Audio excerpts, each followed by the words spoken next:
10 signes que vous êtes avec un pervers narcissique. Bonjour à toutes et à tous, j'espère que vous allez bien et bienvenue sur cette vidéo de la chaîne S'aimer plus, dans laquelle aujourd'hui je vais vous lister et vous expliquer 10 signes qui montrent ou en tout cas qui présupposent que la personne avec qui vous êtes, que ce soit un homme ou une femme, a un profil de pervers narcissique. Si vous ne me connaissez pas, je me présente, je m'appelle Chloé Mercart, je suis coach, maître praticienne en programmation neurolinguistique et en hypnose ericksonienne. Ma mission, c'est de vous accompagner à renforcer votre puissance de transformation intérieure. Pour ça, mon message est simple, c'est de vous faire comprendre que pour pouvoir finalement être la personne que vous voulez être et vivre une vie épanouissante avec vous-même et avec les autres, il faut déjà commencer par s'aimer soi-même et par être en paix avec soi-même. Et d'ailleurs, je trouve que c'est un message important à faire passer, d'autant plus que quand on rencontre des personnes perverses narcissiques et qu'on s'intéresse un tant soit peu à leur état psychique et à justement leur équilibre dans leur estime d'elles-mêmes par rapport aux relations qu'elles ont avec les autres, on découvre qu'en fait les pervers ou les perverses narcissiques, ce sont des personnes qui en fait sont esclaves d'elles-mêmes, comme si elles étaient en enfer à l'intérieur de leur propre corps et de leur propre esprit, parce que justement elles sont constamment en train non pas de se comparer aux autres, mais quelque part d'essayer de détruire les autres à leur avantage pour essayer de trouver une sorte de semblant de force et de pouvoir intérieur. Et en fait, ce sont des personnes qui finalement ne sont absolument pas heureuses et absolument pas en paix avec elles-mêmes. Donc je trouve que c'est important de rappeler cela, même si je vais rentrer dans les détails dans la suite de cette vidéo. Avant d'aller plus loin, je vous invite à vous abonner à la chaîne YouTube si ce n'est pas déjà fait en cliquant sur le bouton rouge s'abonner en bas à droite de cette vidéo et en activant la cloche des notifications pour pouvoir recevoir tous les matins une vidéo à 8h sauf les dimanches. Pour les femmes célibataires qui me regardent et qui ont envie de trouver l'amour mais qui en ont marre de perdre leur temps avec des partenaires qui savent pas ce qu'ils veulent ou qui tout simplement ont la sensation de pas prendre leur place et de pas vraiment s'affirmer ou se faire confiance, j'ai créé une formation offerte dans laquelle, dans une série de vidéos, je vous partage des outils de coach à appliquer et qui sont intéressants pour travailler une première fois sur l'estime de soi, sur ce qu'on recherche et sur comment quelque part trouver l'amour tout en se respectant et tout en se faisant confiance. Donc pour accéder à cette formation-là, je vous invite à aller dans la description de la vidéo, à cliquer sur le lien qui correspond à cette formation, à remplir le formulaire et vous la recevrez directement dans votre boîte mail. Avant de rentrer dans le vif du sujet, je voulais déjà faire une prévention dans cette vidéo. La prévention que j'ai envie de vous faire, c'est que je ne suis pas psychologue, je ne suis pas professionnelle de santé. Les troubles de la personnalité, de l'attachement, comme les addictions et beaucoup d'autres difficultés émotionnelles ou psychiques, ce sont des choses qui se diagnostiquent. Donc il y a justement un protocole précis et d'ailleurs certains psychologues ne sont même pas eux-mêmes habilités à diagnostiquer ce trouble-là qui est finalement psychiatrique et qui est vraiment au niveau de la personnalité. Donc ce que je veux vous dire par là, c'est que les signes que je vais vous donner, ce sont quand même des signes qui reviennent très souvent dans les profils des pervers narcissiques. Après, il y a autant de pervers narcissiques et de symptômes quelque part, ou en tout cas de signes qu'il y a justement de pervers. Néanmoins, il y a quand même des choses qui reviennent très souvent dans l'élaboration psychique de ces personnes-là, dans leur façon de se comporter avec les autres, dans leur manière de se sentir être. Et ce sont des signes qui sont quand même intéressants à avoir, à remarquer. Il n'en reste pas moins que ce sont non pas des suppositions, mais ça reste une vidéo informationnelle. Il n'y a rien de diagnostic là-dedans. Et avant de diagnostiquer une personne de cette manière-là, il faudrait que cette personne-là soit diagnostiquée par un professionnel. Après, j'ai envie de vous dire, et ça, on l'entend très souvent de la part des personnes qui le diagnostiquent, quand vous vivez avec un pervers narcissique et que vous avez subi ça, vous le savez. Vous le savez et vous allez le reconnaître au fil de ces signes-là qui sont quand même très très importants. Donc le premier signe justement de la perversion narcissique, c'est le manque d'empathie. C'est quelque chose que l'on remarque dans un certain nombre de troubles psychiatriques, pas dans tous, notamment dans la psychopathie, c'est pas la même chose, mais néanmoins, les personnes qui souffrent de perversion narcissique, c'est de la perversion, elles n'ont pas d'empathie pour les autres.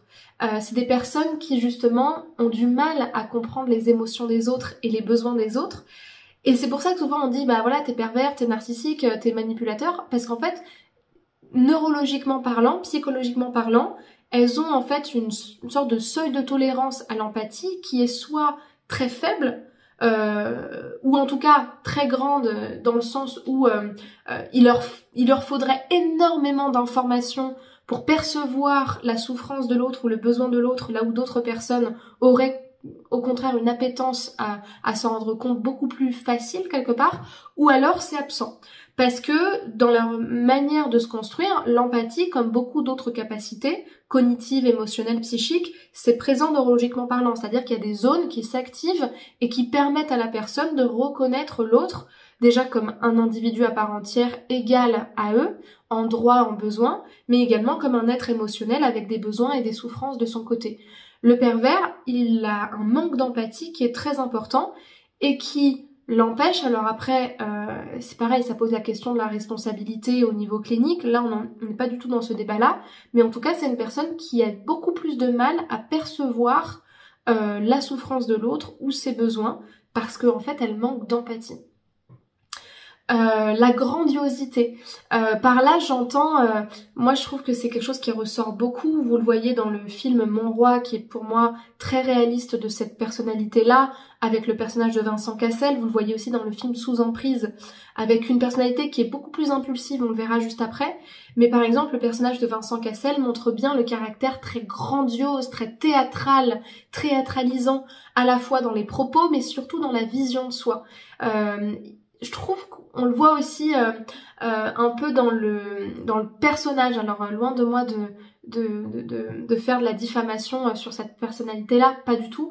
Mais je trouve que ça ressort un peu dans la personnalité de Gérard Depardieu, par exemple, qui est très grandiose, avec une vision, je trouve, assez démesurée de soi-même, avec des attentes irréalistes, avec une sorte d'idéalisation, de divination de la personne, sans forcément que ce soit dit, mais dans la façon de se tenir, dans la façon très théâtrale, et puis quelque part, si je suis capable de dénigrer les autres et de me sentir supérieure en les dénigrant juste parce que je suis moi, ça veut bien dire que quelque part, je me place dans une position divine, rien qu'en disant, bah moi je sais que, moi je dis que, moi je pense que, et quelque part, moi je fais, et tu te tais en fait. C'est-à-dire que ça veut bien dire qu'à un moment donné, dans leur façon de se ressentir ou de se placer, il y a ce truc de supériorité où j'accorde encore plus d'importance à la personne que je suis par rapport aux autres et je m'accorde bien plus de pouvoir personnel que j'en accorde aux autres ou que j'en ai finalement le droit moi-même.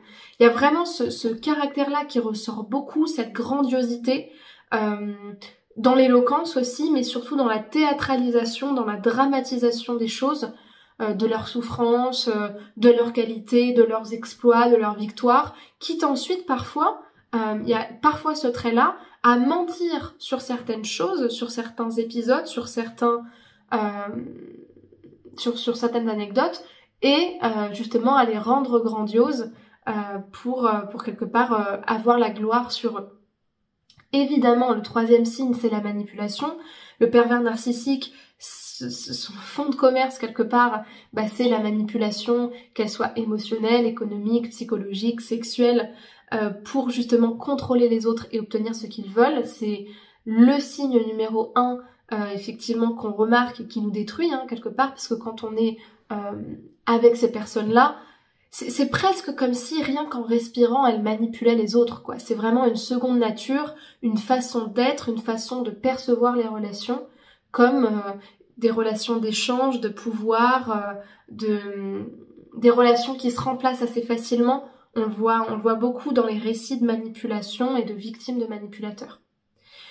Le quatrième signe, toujours dans ce sens de grandiosité, mais vraiment plus précis, c'est que le manipulateur ou la manipulatrice, elle est énormément égocentrique, d'une manière très excessive. C'est une personne qui se focalise excessivement sur ses besoins, ses désirs au détriment des autres, et par là, j'entends plusieurs choses. C'est-à-dire qu'au niveau, par exemple, de la PNL, je vous en ai parlé plusieurs fois, il y a un certain nombre de métaprogrammes qui décrivent comment les gens fonctionnent.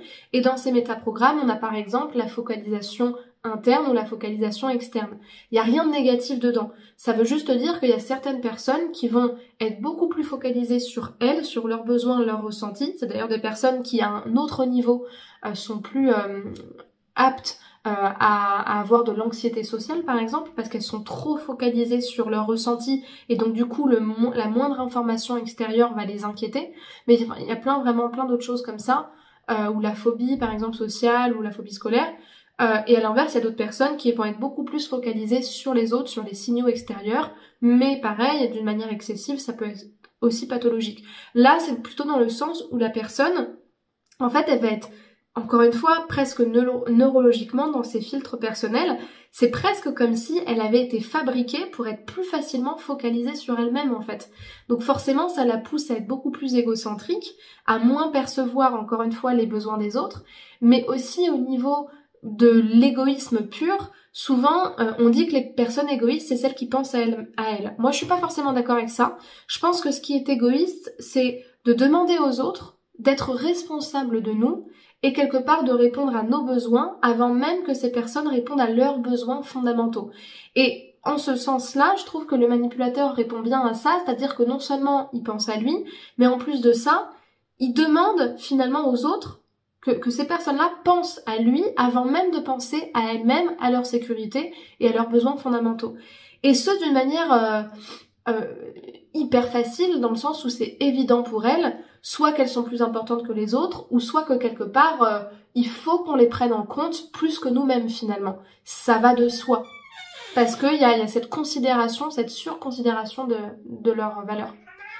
Les personnes manipulatrices, et d'autant plus dans les cas de perversion narcissique, ce sont des personnes, on l'a dit, très grandioses, très dans la théâtralisation, mais il y a un peu ce truc aussi, c'est le 5e signe, du besoin constant d'admiration.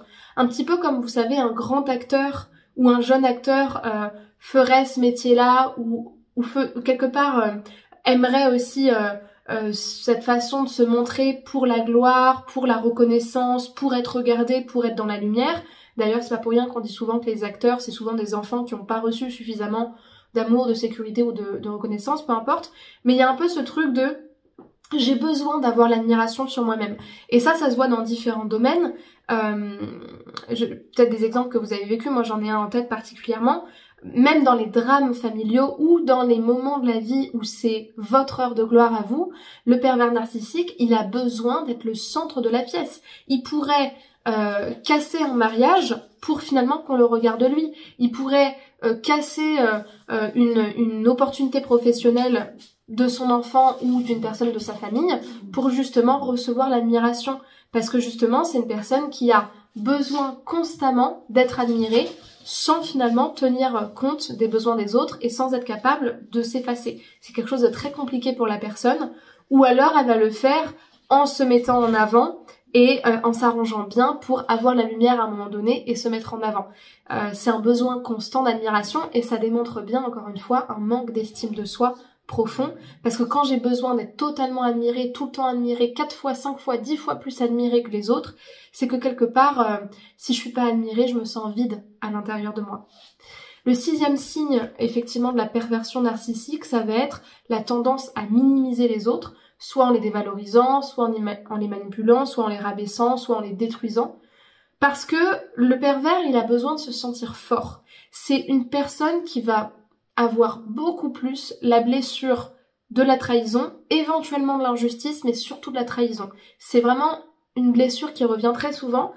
On fait quelques rappels sur la blessure de trahison, la blessure des personnes très charismatiques, très fortes, très confiantes, mais qui ont tendance aussi à manipuler. C'est quelqu'un qui a besoin, pour se sentir fort, pour se sentir puissant, d'asseoir une supériorité par rapport aux autres. C'est des personnalités contrôlantes. Et les personnalités contrôlantes, à l'extrême, elles manipulent, elles mentent, elles minimisent, elles cassent. Parce qu'elles ont besoin qu'on les admire, elles ont besoin d'avoir le plein pouvoir. Et pour ça, dans une société, si je veux avoir le plein pouvoir sur tout le monde, ça me demande forcément de minimiser le besoin des autres ou la liberté des autres. Le septième signe, toujours dans ce sens, c'est ça c'est vraiment quelque chose de très particulier. La personne perverse, elle n'a pas du tout le sentiment d'imposteur. Pourquoi? Parce qu'en fait, elle a un sentiment de droit qui n'est d'ailleurs pas dans ses droits, mais en tout cas, elle se sent d'ores et déjà dans le droit de. Elle s'autorise tout, même ce qui est excessif ou même ce qui va couper la liberté des autres. Elle a la conviction qu'elle a le droit à des traitements spéciaux ou qu'elle a le droit de traiter les autres selon ses propres considérations personnelles, et ce, sans justification, alors que finalement, elle ne vous accorde même pas ça. En fait, elle y réfléchit même pas, c'est une personne qui considère, encore une fois, qu'elle a le droit, en fait, de faire tout et n'importe quoi parce que c'est elle. Je vais pas citer, encore une fois, le nom, enfin, je l'ai déjà cité plutôt dans cette vidéo, mais il y a eu beaucoup d'affaires, en fait, on l'a vu beaucoup dans le showbiz, dans le cinéma, dans les personnalités influentes, où à un moment donné, parce qu'elles ont un certain rayonnement, elles considèrent qu'elles ont le droit de faire tout et n'importe quoi, parce qu'elles savent bien quelque part qu'elles sont tellement importantes que finalement personne ne va rien leur dire, parce que ce sont des personnalités, ou parce qu'à un moment donné, elles jouissent d'un certain nombre de pouvoirs et de privilèges. Et ça, le sentiment de droit libre de faire tout et n'importe quoi sur les autres, c'est quelque chose qui revient très souvent dans la perversion.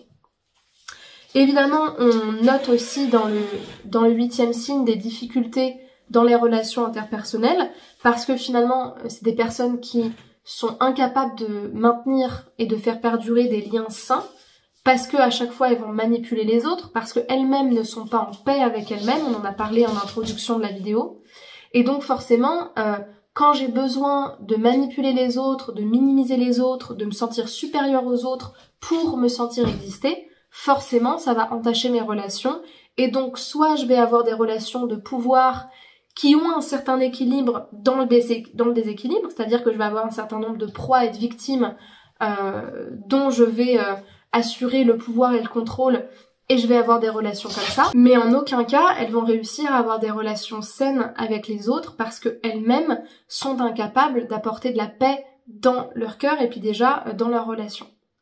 Dans le neuvième signe, on remarque aussi beaucoup de comportements impulsifs, et par comportement impulsif, j'entends justement la tendance à agir sans réfléchir aux conséquences, un petit peu comme des enfants en fait, qui seraient inconscients de leurs responsabilités, des conséquences, du mal que ça peut faire à autrui, une tendance à ne pas du tout tolérer la frustration et donc du coup à réagir à chaud sous le coup des émotions, quitte à être violent. Et ça, c'est vraiment quelque chose qui arrive très souvent, cette impulsivité, cette absence de recul, cette absence de sagesse émotionnelle et d'intelligence émotionnelle sous n'importe laquelle de ses formes. Et donc ça, effectivement, c'est un signe très important, encore une fois, de manipulation. Il y a aussi l'absence de responsabilité personnelle, et donc ça, c'est le 10e signe. Ce sont des personnes qui ne sont pas qui en tout cas s'arrangent pour ne pas être responsables de leurs erreurs ou de leurs échecs et qui préfèrent donc blâmer les autres. Dans l'absence de responsabilité, encore une fois, c'est là qu'on voit qu'il y a un trouble psychologique. Parce que souvent quand on parle de manipulation, on pense parfois à tort que les manipulateurs en sont conscients. Je pense que ils ont un niveau de responsabilité dans le sens où ils ont une certaine conscience de ce qu'ils font, mais c'est là où on voit qu'il y a un trouble psychiatrique derrière, c'est qu'en fait, neurologiquement parlant, ils sont pas câblés pour avoir de l'intelligence émotionnelle et pour avoir quelque part conscience de leur responsabilité comme nous on peut en avoir conscience, ou en tout cas, ils s'arrangent à un certain moment pour pas s'en sortir et pour effectivement se rendre encore plus irresponsables qu'ils le sont. Mais ce que je veux dire par là, c'est que le manipulateur pervers, fondamentalement dans son ADN, il rejette sa responsabilité quoi. Il fait tout pour ne pas avoir de frustration personnelle au niveau psychique, au niveau de son estime de lui. Et en ce sens, effectivement, c'est quelqu'un qui se montre irresponsable. Cette vidéo a été très longue, j'espère vraiment qu'elle aura été utile pour vous et qu'elle vous aura servi. Si c'est le cas, je vous invite à me laisser un pouce vers le haut et à m'écrire un commentaire pour que je puisse y répondre. Pour les personnes qui ont besoin d'être accompagnées parce qu'elles ont été victimes de ces personnes-là ou à minima de personnes très toxiques, très abusives, et donc qu'elles reconnaissent que elles ont envie tout simplement de se reconstruire, de renforcer leur estime d'elles-mêmes, dans ce sens-là, je vous invite à cliquer sur le lien, le premier lien dans la description de la vidéo, puisque ce lien vous permettra de réserver votre appel avec moi, un appel offert de 15 minutes, dans lequel on va faire le point sur votre situation actuelle, sur votre envie de changement aussi. Et si je sens que je peux vous accompagner, à ce moment-là, je vous proposerai un appel, je vous proposerai une séance de coaching d'1 heure, dans lequel on va travailler sur votre objectif, sur votre problématique, et voir justement comment vous pouvez avancer dans votre objectif de transformation. Voilà pour les informations importantes. Je vous invite aussi à vous informer, à vous renseigner sur les offres de formation que je propose, donc des formations sur la dépendance affective, l'estime de soi, le fait de trouver l'amour pour les personnes célibataires. Il y a tout un programme complet en formation en ligne sur ce sujet-là, qui se trouve effectivement dans la description où vous avez un lien pour en prendre connaissance. Et puis aussi vous avez un certain nombre de petits programmes, donc ça c'est vraiment des tout petits programmes pour avancer à son rythme quand on n'a pas forcément envie de faire un gros coaching ou un gros programme de formation sur la dépendance affective, l'estime de soi, la séduction amoureuse ou encore la rupture amoureuse quand on la vit. Il y a même un e-book avec certains principes pour les personnes qui aiment bien lire et qui aiment bien se renseigner et qui est vraiment très exhaustif et qui est super. Tous les liens sont dans la description, je vous laisserai regarder de votre côté tranquillement. Et d'ici là, je vous souhaite une bonne journée, prenez bien soin de vous et à demain pour une prochaine vidéo. Au revoir et prenez soin de vous.